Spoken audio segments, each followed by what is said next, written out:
ഫെബ്രുവരി 2 ലോക തണ്ണീർത്തട ദിനം. നിലവിൽ ഇന്ത്യയിൽ തണ്ണീർത്തടങ്ങളുടെ എണ്ണം 80ആണ്. പുതുതായി 5 തണ്ണീർത്തടങ്ങൾ കൂടി വന്നു. കരൈവെട്ടി പക്ഷിസങ്കേതം തമിഴ്നാട്, ലോങ്വുഡ് ഷോല റിസർവ് വനം Tamil Nadu, Ankasamudra bird conservation reserve Karnataka, Magadi Kere conservation reserve Karnataka, Aghanashini അഴിമുഖം കർണാടക. തണ്ണീർത്തട ഉടമ്പടി ഒപ്പുവെച്ചത് 1971 ഫെബ്രുവരി 2-നാണ്. ഇറാനിലെ കാസ്പെയർ കടൽത്തീരത്തിലെ റംസാൻ നഗരത്തിൽ വെച്ചാണ് ഈ ഉടമ്പടി ഒപ്പുവെച്ചത്. ഇത് ആചരിക്കാൻ തുടങ്ങിയത് 1997 ഫെബ്രുവരി 2 മുതലാണ്.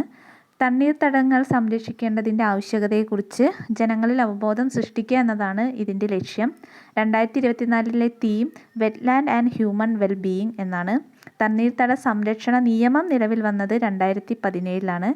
കേരള നെൽവയൽ തണ്ണീർത്തട സംരക്ഷണ നിയമം 2008 നിലവിൽ വന്നു. അത് 2018 ഭേദഗതി ചെയ്തു.